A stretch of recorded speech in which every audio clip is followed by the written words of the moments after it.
What is your full name? Susan Smike. Where are you from? I am from Royal Oak, Michigan. How old were you on September 11th, 2001? I was 34. Okay. What do you recall about life before 9/11, like traveling on an airplane or security at airports?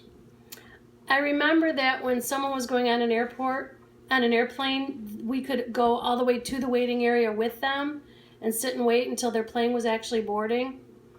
I remember that security was nothing like it is now. I never had to take my shoes off.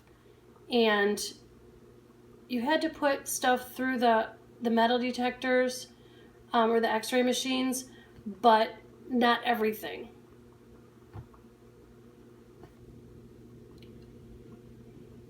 Were you scared of being attacked by terrorists before 9/11? I was absolutely never afraid of that. It was something I had never even thought of happening.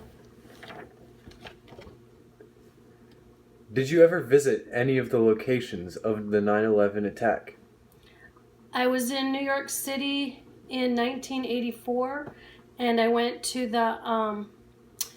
where the Twin Towers were. We didn't go inside, but we were outside right by them. How did you find out about the attacks? I was an elementary art teacher at the time, and I was teaching a class, and when their teacher came to pick them up, he was obviously visibly upset, and he told me, "You have to turn on the TV. You have to turn on the TV. There's something going on. They flew a plane into the Twin Towers." Were you with other people when you heard about the attacks? I was with a group of fifth grade students, but the teacher that told me didn't say it loud enough for the kids to hear. And I had a break right after those kids left, so I turned on the TV. So most of what I learned, I was by myself in the classroom, but watching on the TV. What is your most vivid memory of that day? Right after I turned on the TV was when the second tower fell. So I was watching it, and the reporters, when they were talking about it, were obviously extremely upset, and they were yelling, and it was very chaotic and very crazy, and it was very scary because of the way that they were announcing it. Were you afraid of your safety or the safety of your family? I wasn't really afraid that anything was going to happen. The school that I was teaching at was very close to Selfridge Air National Guard Base, so some of the people were questioning whether the possibility of more attacks, and if they attacked Selfridge, if that could impact where I was at.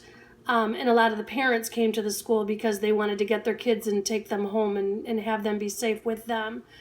I knew I couldn't leave and I couldn't do anything to protect my family, so I had to stay there and just teach during the day. At the time, I had one child that was 1 year old, and he was at daycare with a family friend, so I felt pretty confident that he would be fine. Were you personally connected to anyone in the towers?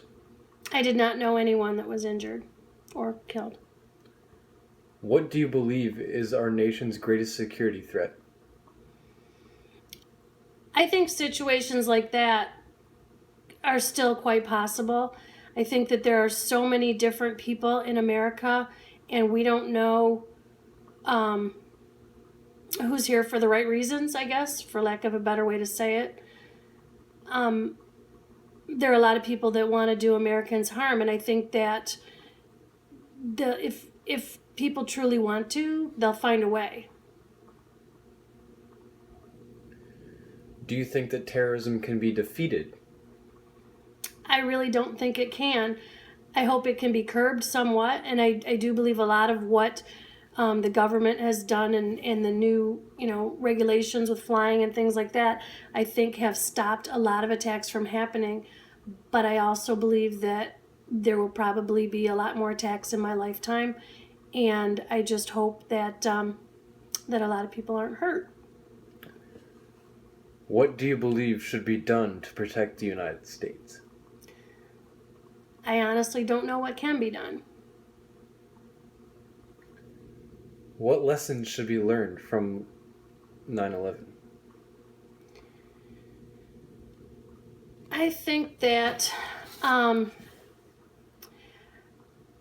people need to realize that you never really know what's going to happen, and that we shouldn't take our lives and our freedoms and everything that we have for granted, because we don't know when or if something like that might happen and impact us.